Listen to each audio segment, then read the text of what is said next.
We have a question from a very ambitious person. He said, as a young man who intends to overtake you as the world's richest man, what kind of vision do I require, and what specific advice would you give me? Yeah. Well, fortunately, I don't think there's any single metric that defines excellence. Hopefully that person has some ideas, or he sees beyond the current generation. My luck was to be born at a time when computing was going from a very centralized, extensive form, where the amount of software that was needed was very, very modest, and so it wasn't even considered the magic element of the system. The hardware, just keeping it running, buying it, babysitting it, was the center of the industry. And yet, because the microprocessor chip was coming along and essentially, from my point of view, making computing free and storage free and eventually even network bandwidth free, I could conceive of a form of software in terms of a tool for the individual that was radically different than any other software.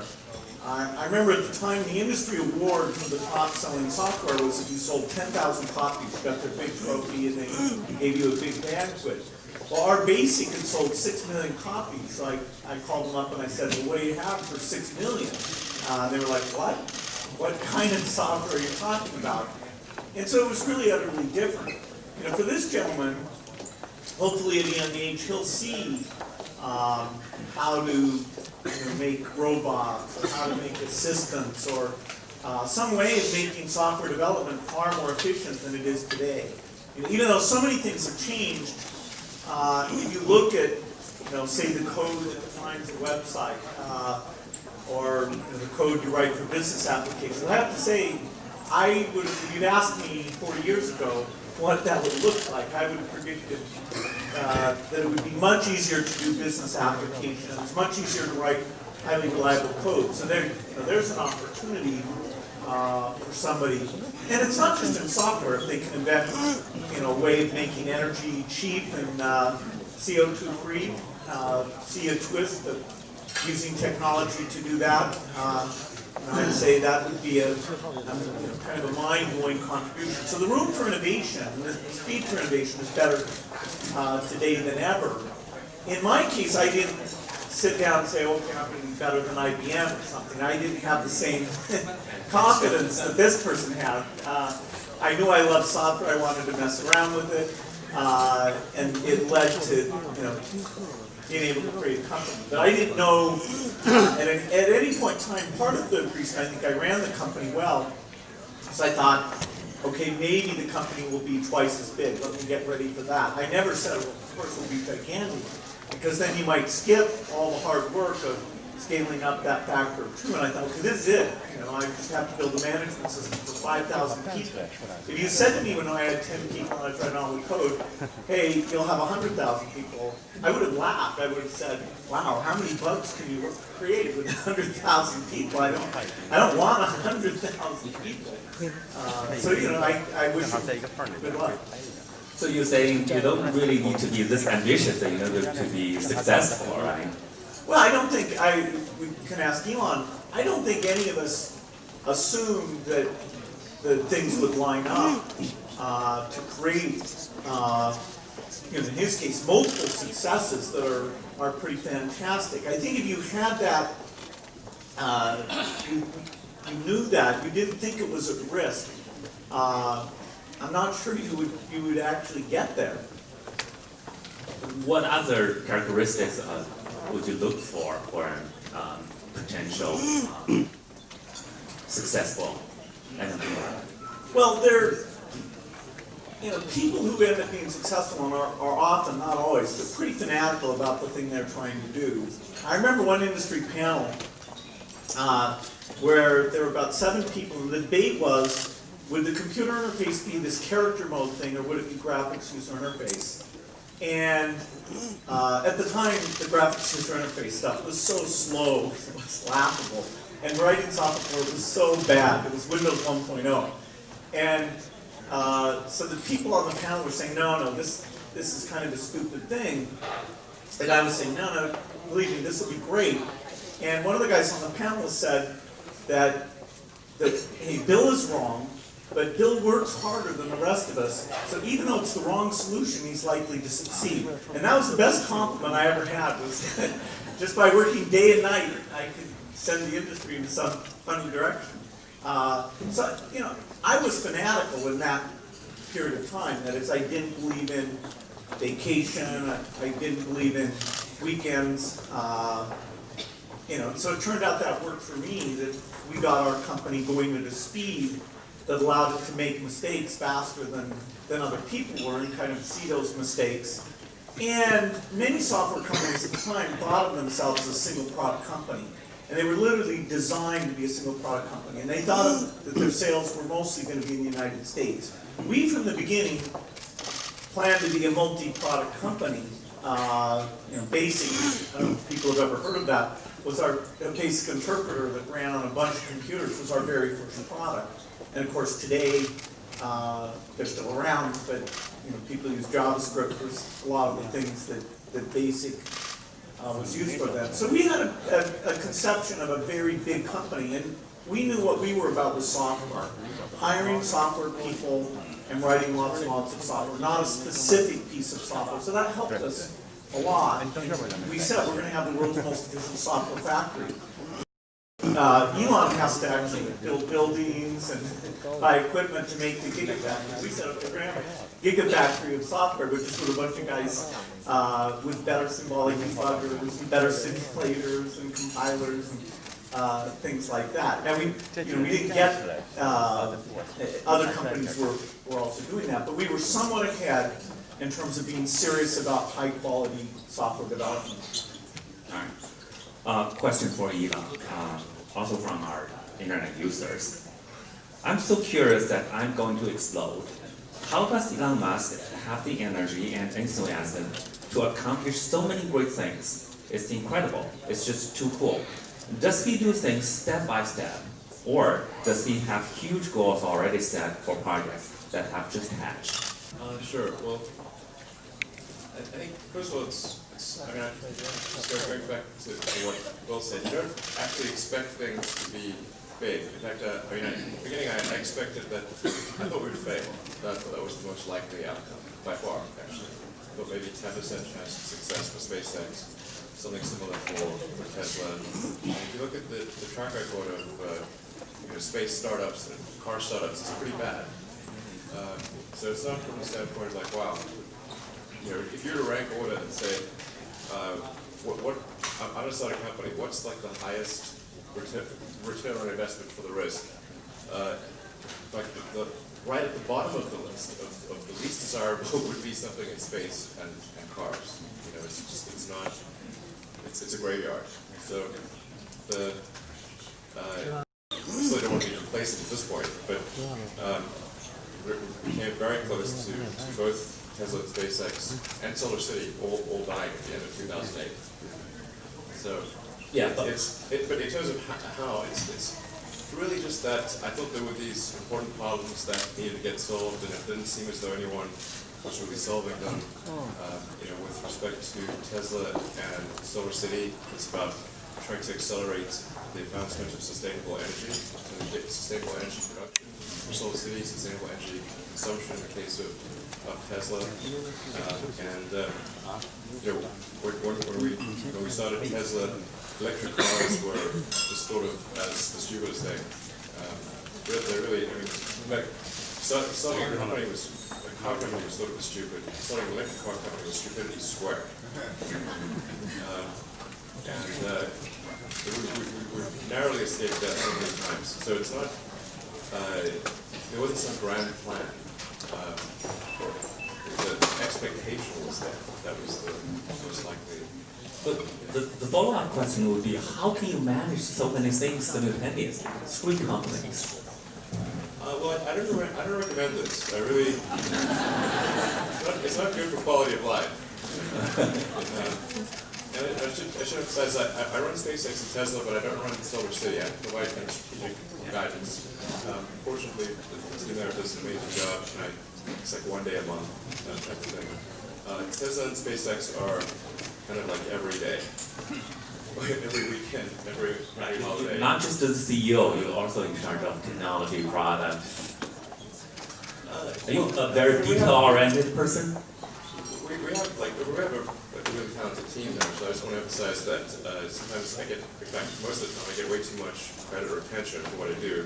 I'm just like the visible element, but the reason those companies are successful is because we have extremely talented people and individuals that are making it happen.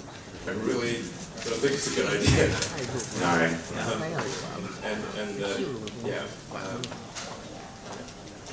I mean, I do it because I feel like I'm responsible for these things, not because it's necessarily the best thing for quality of life. Okay. Got it. So among the 500 questions, when I went through those questions, one thing I noticed is that for questions to Bill, most of the questions are Microsoft related. And I understand you spend more time on your foundation than Microsoft these days.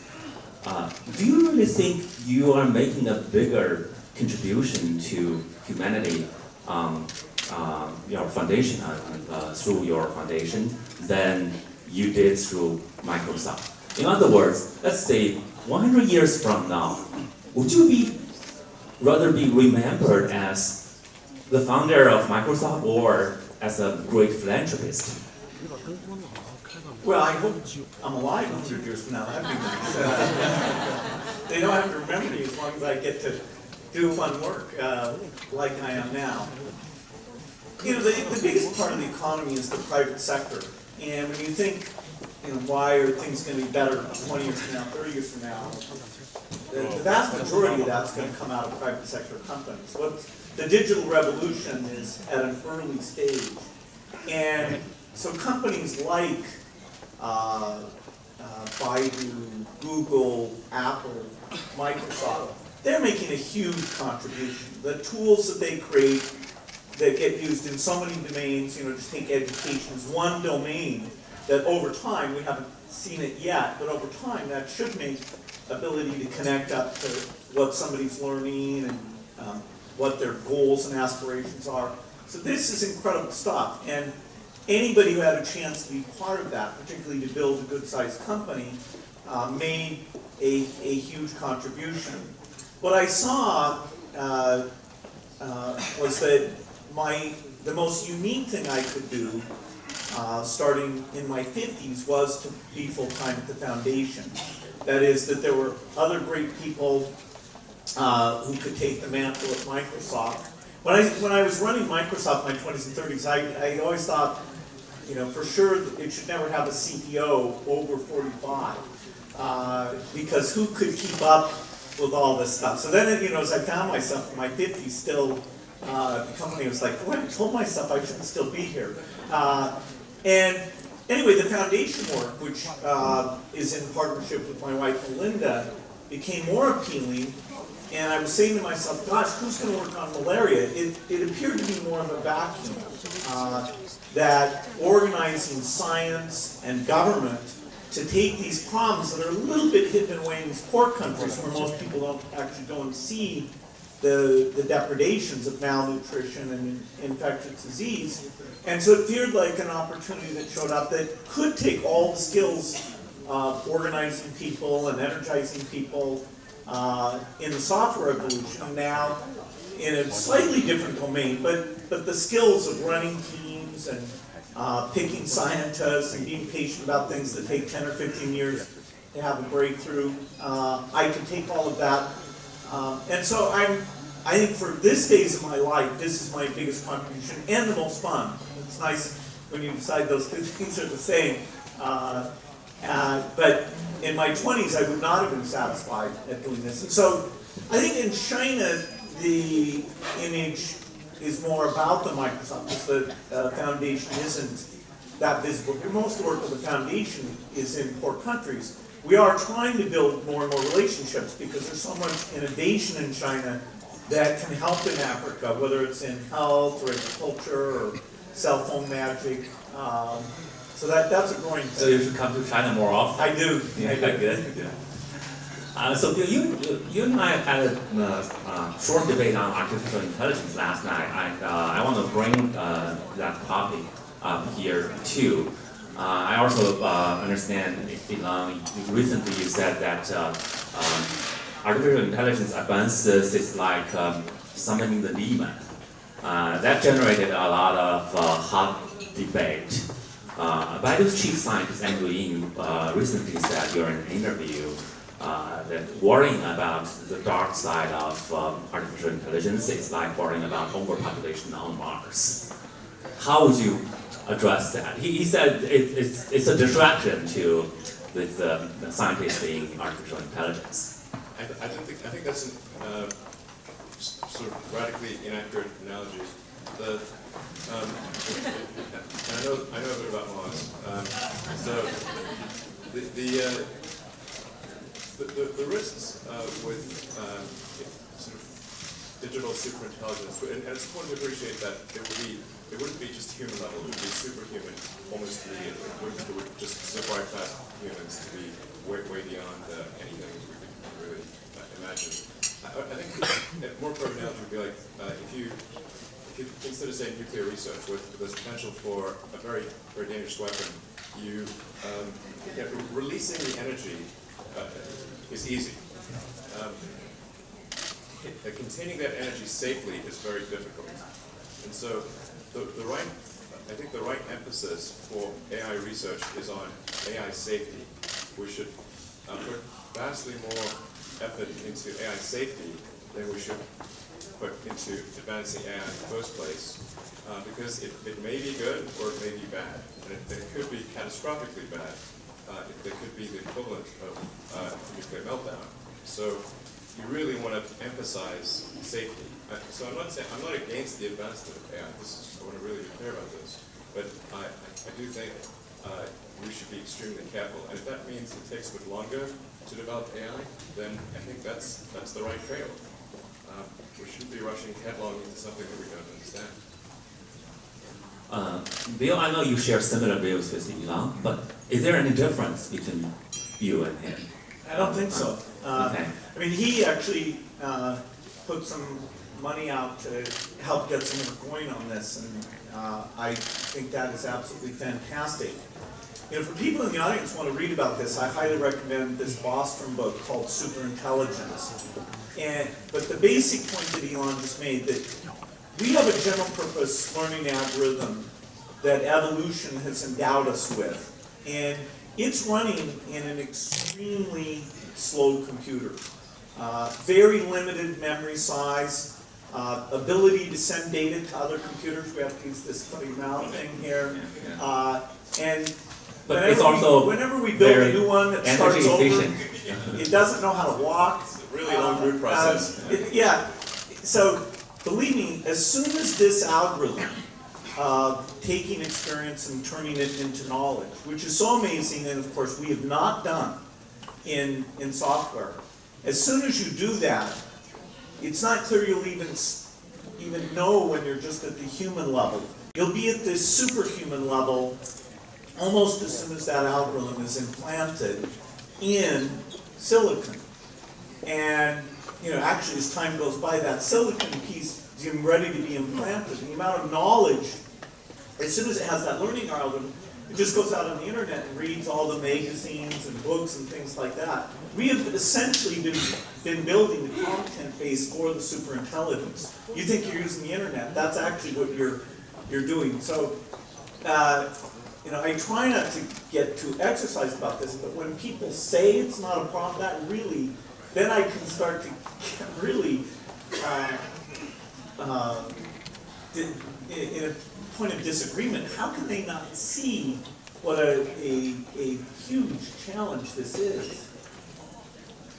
We all understand this will have huge impacts in the society in the future, and many companies, including Microsoft, Baidu, we all invest heavily in artificial intelligence. These days I'm reading a book by Walter Isaacson, The Innovators. There are lots of detailed stories about how innovations came out. I guess his point is that innovation comes usually from collective efforts from many talented people. But what I also took away is that the U.S. government, especially the military, played a very important role in the advancement of technology. For example, Project Apollo. That generated a very large and steady demand for microchip, which resulted in the flourishing of Silicon Valley companies like Intel.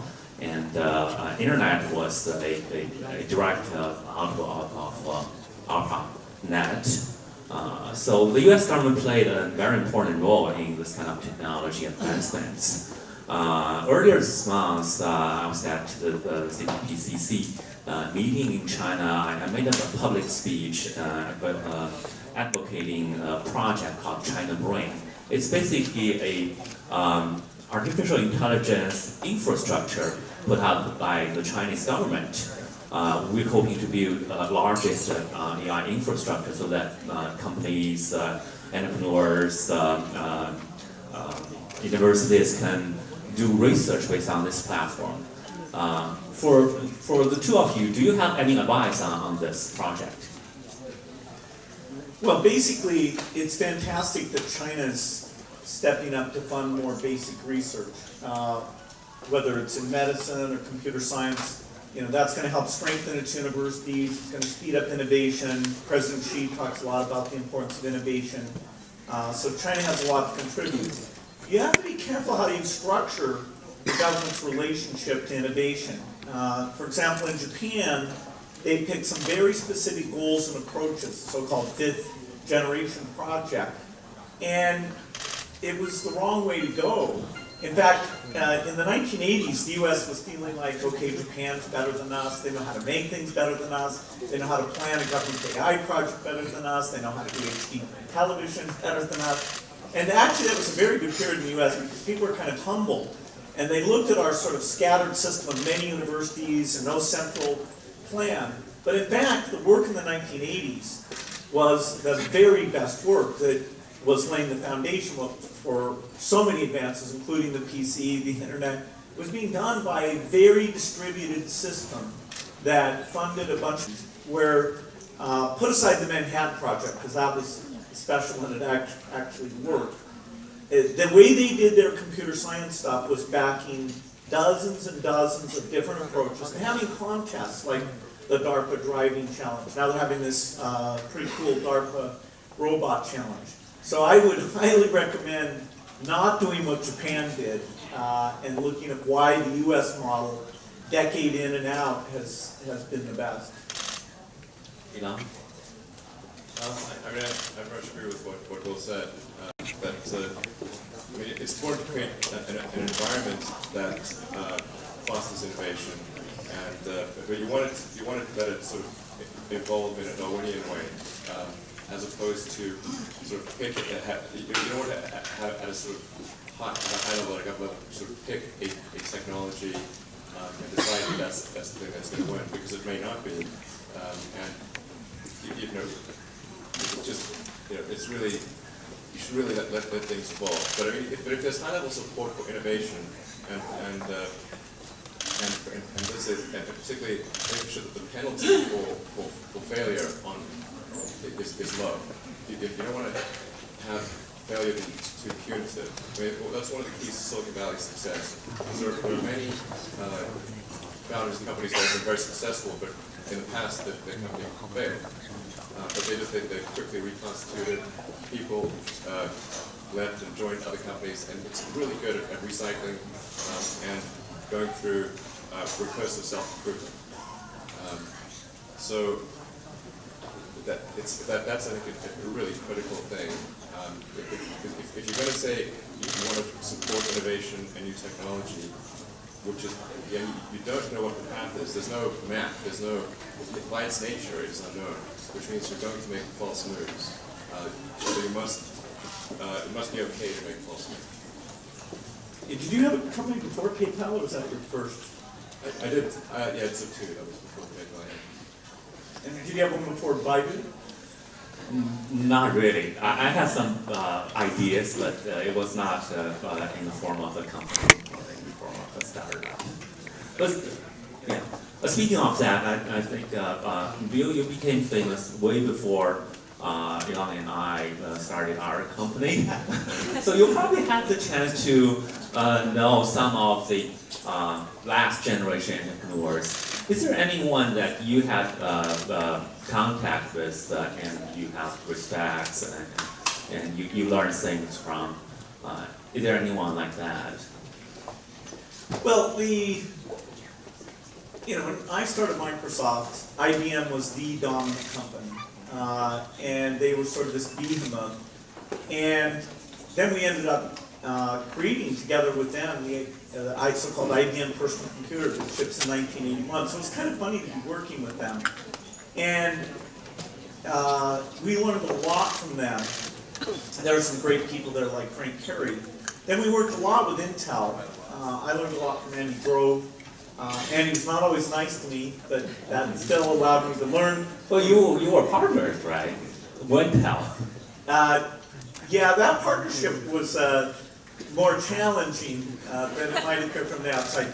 But anyway, Andy was a brilliant person. Some of his books about management are very good. Gordon Moore, who did more of the chip level technology, is an amazing person I worked with, and he's also a great philanthropist now. Steve Jobs was an incredible person, and part of the reason he was so incredible is he was so good at engineering great products, even though he didn't know much about engineering. His ability to pick people and define what the product should be without really understanding the rules of software or chip actually made his talent all the more amazing. And the way he built groups and the way he pulled things together. So there were a ton of great people I learned from. I may have learned more from Warren Buffett, who's completely outside all the crazy computer industry stuff, but his basic views about business and how you work in business actually had more influence on me than any other single person. Also, I'd say having the Japanese for customers, even though I'm saying in the 1980s they weren't structuring things well, their emphasis on quality, and Microsoft had about 40% of its sales coming from Japan for 5 of our early years. Their emphasis on quality really woke us up and changed a lot of how we did things. So that was a huge evolutionary push for us. So is there any entrepreneur outside of technologies? Like I know Warren Buffett, but he's more like an investor, right?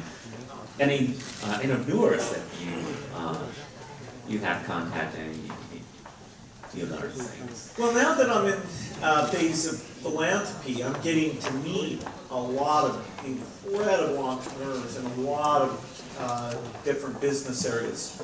But when I was starting Microsoft and people would say to me, "You're an entrepreneur," I'd always say, "Well, what does that mean? I'm a software guy. I didn't wake up and decide, shall I do, I'm a generic entrepreneur, and should I do barbershops or cookies or, so I was a software person. At age 12, I was writing software. At age 13, I was writing software. There was only one thing that I had a chance of being world class at, which was the thing I was obsessively doing from age 11 to 17. And so it's not like I could have started a company doing anything else in the universe. I'm a software person, and then I had to learn, oh God, you have to hire people. Oh God, you have to fire people. That's a lot of fun. You have to do budgets. You have to sell things. You got to go to conventions and have booths and stand there and flog your wares. So I wanted to have software for myself that would be empowered for myself. And then I had to learn, okay, there's contracts and many things that go along with that. So in some ways, the drive all came from the dream about software, not some dream about, okay, I'm going to have a company, let's just pick an industry and go get it done. Well, it's been some years since you were 13. When you look back, when you reflect on your previous life and compare yours with the other successful entrepreneurs, and when you look at the younger generation, do you see any difference between each generation of entrepreneurs? I guess there are probably a lot of commonalities among different generations. But is there a sort of evolution that the next generation entrepreneurs are better or smarter or stronger? Do you see anything like that?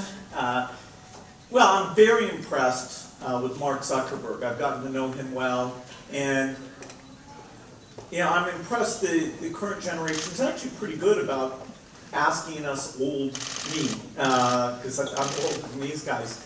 What mistakes did you make? How should things work? Our generation was, in a sense, it was a cleaner sheet of paper. So every conference I would go to would be people our age. There weren't older people. And then, all the analysts or venture capital people who we worked with all kind of grew up. But it was an industry of people in their 20s and then in their 30s. Now, it's much more age diverse. Mark's, 32 or something, and he's not anywhere near the youngest guy. He's the youngest guy with a mega success type company. I think maybe this group is a little more mellow. Steve was kind of crazy in a certain way, and I was kind of crazy in a certain way. Maybe it's a little harder to be. But is it more mellow a trend? Do you see that? No, I don't know. It's hard to characterize because there's very diverse personalities. Some of whom I'd like to meet, but I don't have a chance to. Like the guys at Tencent, I don't know all of well. Jack Ma, I've gotten to know, and people tend to be on their best behavior when they're meeting other people. Understand what it's like in the engineering meeting where somebody comes in and tells you, oh, this thing isn't working, it's going to be late, or hey, it's just too damn slow. We have to rebuild it from scratch.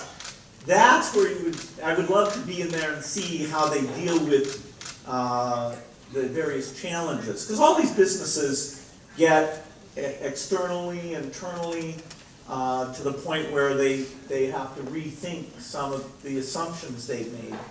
And at every point Microsoft is more successful, people were saying, well, that's their final success.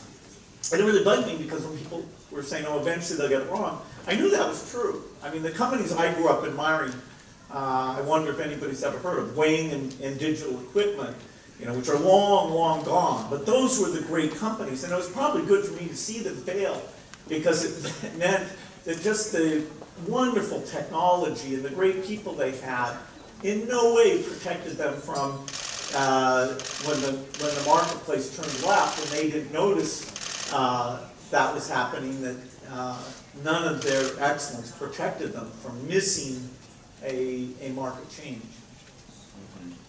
I would say there are probably a lot of commonalities among those entrepreneurs. I also read something about you. You were quite rebellious when you were at college. You only choose to audit those classes you didn't register for. And you non-stop working for like 36 hours in class for 10 hours. And when you wake up, you just keep on working. Do you think that's the kind of thing successful entrepreneur need to have? Well, as I said, I think Steve and I were in our own different ways, not the same ways. I didn't take as much acid as he did. We were kind of crazy, and I don't think that's a necessary part. People debate, could Steve have still been great and been nicer to people? And my answer is yes. He was great. I'm not taking anything away from that. But in my case, I think, okay, there were periods I was very tough on people, partly because I was very tough on myself, and you have to learn how to project that into your management style, which is kind of a natural thing. The harder thing was that I'd been in my school, I was known as the guy who was good at math. And so then I went to Harvard. I was in this class with 80 people, all of whom's personal positioning were they were the best person they'd ever met at math. And so 79 of us were a fraud. Eventually I came in second in the class, and the guy who came in first is a very successful lawyer in New York City. But this idea of never attending classes, that was just to have some unique positioning that I wasn't the same as all those other 80 guys. It's like computers.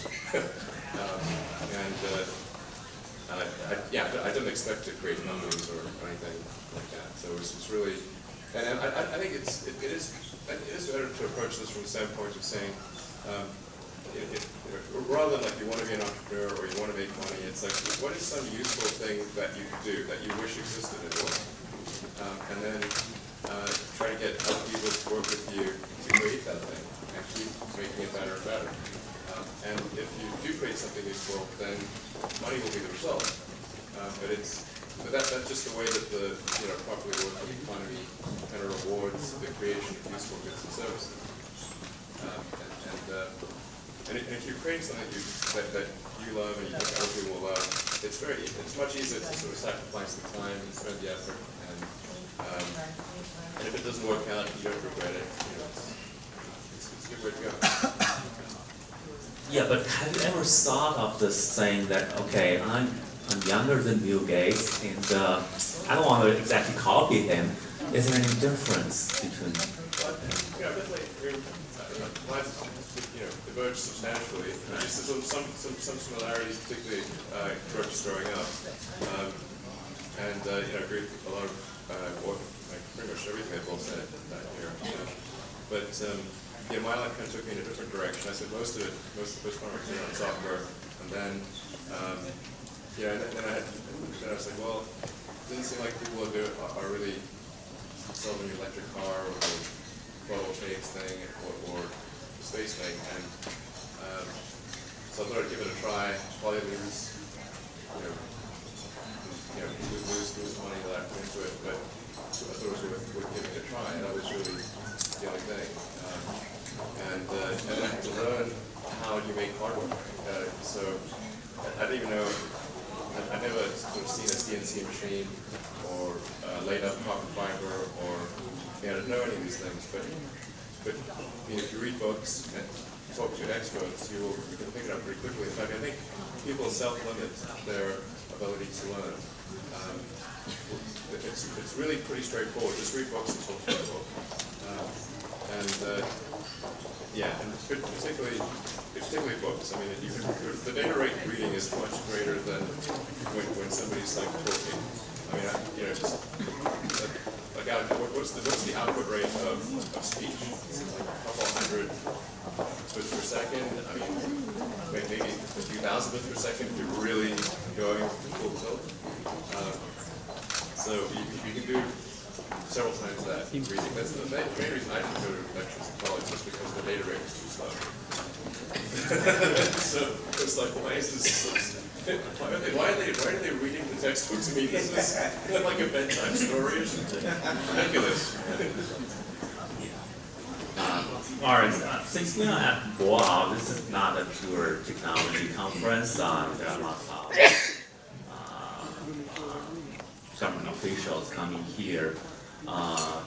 Yesterday, I think both of you met with President Xi, and about a week ago, Singapore's founding premier passed away. He's a very well respected statesman. President Xi also said he made outstanding contributions to the peace and development of the Asia region. I think Chinese leaders, from them talking to Xi Jinping and Mr. Li Guangyao, they share something in common.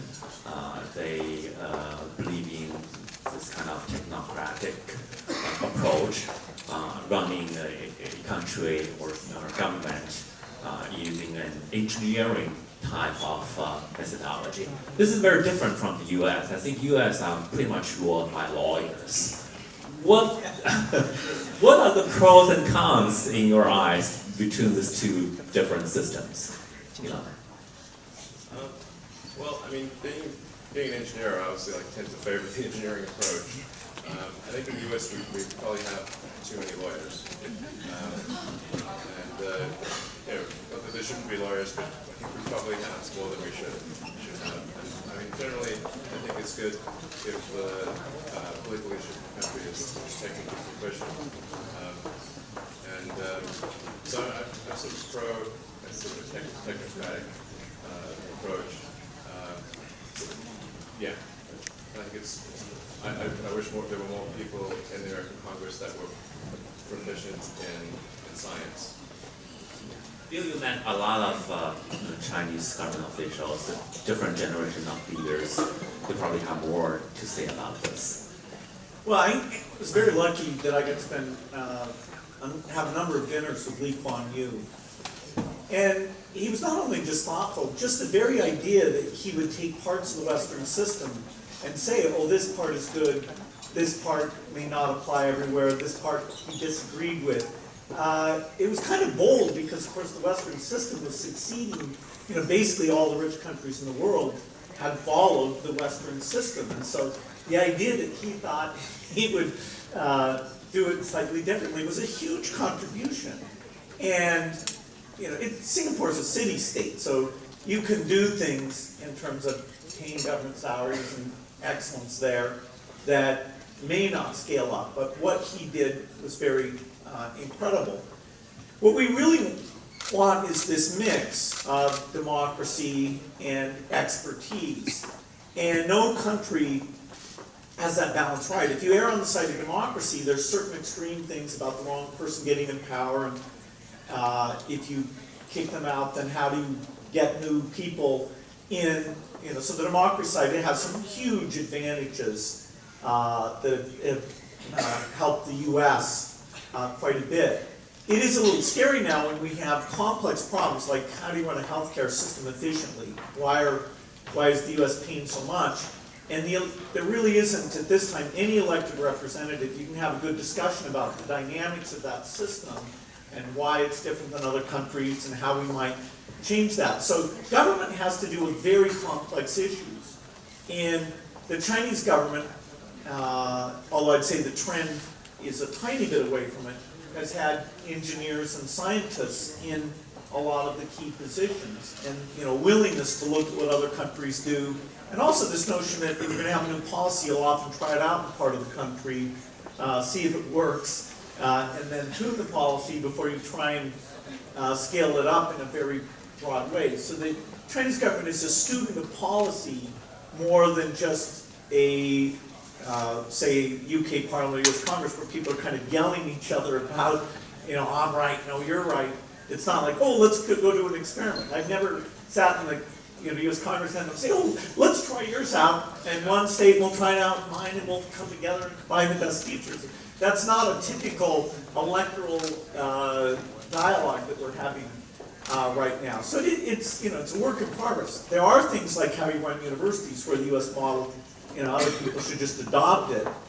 Then there's things like health systems and governance where they maybe should take some aspects but try out variations so that we get the benefit of 192 countries of slightly different experience, including at the subnational level.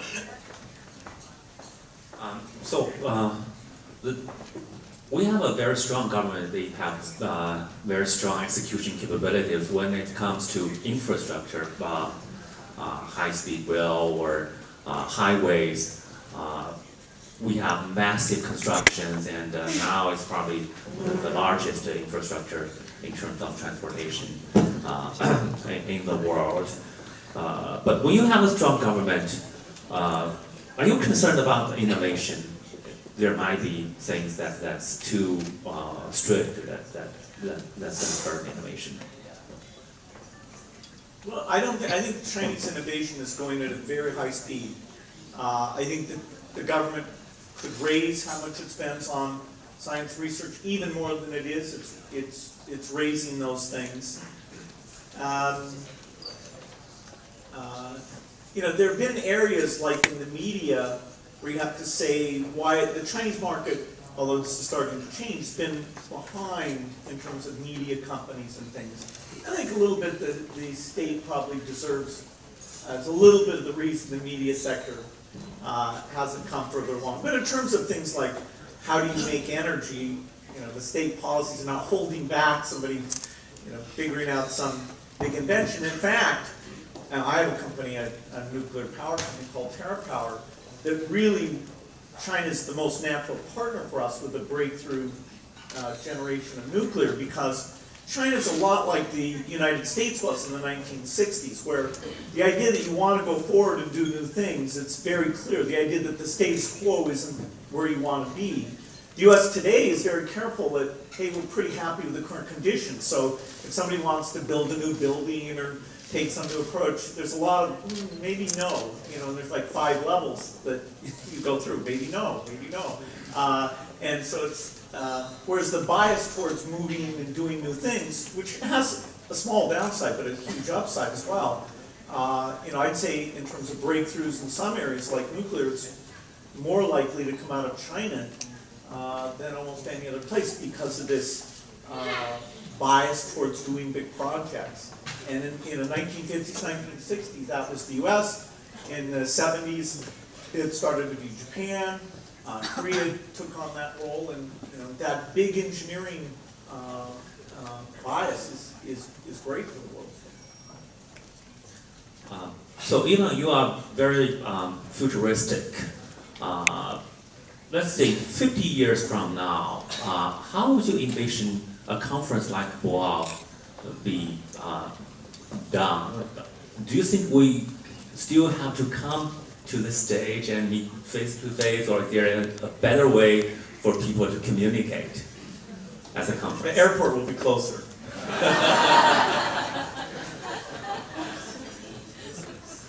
think people will still want to do conferences if only for sentimental value. You know, it just feels better to be in proximity to people. I mean, even if you have really perfect virtual reality, like you put on your headgear and your haptic suits and everything, and kind of be there, you know, it really feels like you're there. It's still not the same as actually being there. I think people, it's sort of a natural human thing to want to congregate and be around people. Speaking of transportation, there are lots of buzz about the self-driving cars. How long do you think it's going to take for self-driving cars to become mainstream in US, in China, and other parts of the world? Sure. Well, I mean, let me preface this by just saying that you know, with something where there's an enormous industrial base like cars, anything that happens en masse is going to take time. So there's about 2 billion cars and trucks on the road. Global capacity is production capacity is about 100 million cars and trucks a year. So let's say tomorrow we had self-driving cars that work perfectly. It would still take a long time to switch up the massive industrial base. It would take 20 years if there were the same number of cars and trucks. There's probably some smaller number of cars and trucks when things are autonomous, but it's still will still take a while. So I think, but to answer the question, say where do I think the first production self-driving car will exist that people can buy? It's probably, well, in terms of the technology working, I think we're no more than 5 years away from having cars that are way safer than humans. Yeah, but for mainstream adoption, there needs to be laws and government support. Sure. That's why I said from a technology standpoint. Right. So, from the point at which you have the technology working, then you have to convince the regulators that it's truly safe. So you'd be effectively running a large fleet of cars in shadow mode, where there's still human driving, and you evaluate what the narrow AI on the car was doing compared to the human actions, and then you'd be able to statistically prove that the narrow AI on the car would have been safer than the person. And it's going to take at least 2 or 3 years. So from the point at which it actually works, I would expect that there'd be some delay in the regulatory approval of at least 2 or 3 years. Yeah, my point to add to that is that it won't be monolithic. That is, you know, companies like Microsoft keep coming in all the time saying, we're going to do the most advanced city in the world. Well, now it's clear, if you want to design a city that assumes that drones are allowed to deliver things and come up with ways of sort of onboard client-side collision avoidance, and you want to assume you need no parking garages because these self-driving cars are around, we should have a few dozen jurisdictions in the world to decide to get out there in front, get the benefits and the challenges of that, just so we get hundreds of millions of hours of this software, seeing the ball come into the street and all that thing. Some pioneers, there's some downside with it. But so that's why it's good we don't have one government. Even in China, they should pick some places and have super liberal rules. So I think we're a few years away from having, say, a dozen jurisdictions say, let's just go for it and design this in. And then in a decade, we'll see the benefits as well as a few of the problems. So besides the government, is there any other factors or type of people who need to be prepared about this, driverless cars? What kind of preparation for people like us need to have? Well, the benefits are mainly when you design a city from scratch, assuming that you get this thing. We don't have that kind of luxury in most cases. That's right. Running mega cities, and how can we smoothly transition to that kind of society? You can have a regulatory environment where things like Uber are allowed to come in. Uber's a form of a driverless car. It's just using sort of on-demand human labor to efficiently provide that service. And so you think about Uber for everything, the way we use capital equipment, and it's pretty exciting that the very market mechanism of when resources should be used in a different way was very inefficient until we had this digital template. And now we're seeing that the matching of I want to use an asset, I have an asset, has been amped up. That matching function is way less friction now than ever before. So it's changing a whole ton of things about capital goods and labor usage. So, Elon, do you see Uber as a partner or competitor? Or what's going to happen when nobody needs to drive the car? I think that, neither a partner or a competitor. I mean, we're just making cars. So, like, Uber can buy the cars, other people can buy the cars here and there. And they'll gradually get more autonomous. But again, I do want to emphasize that the point I made about the industrial base switchover means that this is not going to be an overnight transition. It's literally impossible for it to be an overnight transition. Because 2 million cars and trucks, 100 million new cars trucks made maximum capacity per year. So we shouldn't be panicked about what are we going to do? All these people people are going to lose their jobs the moment a self-driving car arrives. It's like that's impossible. Self-driving cars. They work for one. But yeah, I mean things will be autonomous. Who knows what will happen in that environment? Uber may prosper or they may not. Yeah. Well, 1 hour is a very short time, but I think we covered a lot. We talked about history, we talked about future, and I think a lot of times history can tell us what the future will look like, and I sincerely hope that our generation can learn from the history and make contributions to the next few generations so that they can benefit from our effort. And with that, I thank you all both for coming to this session. Thank you.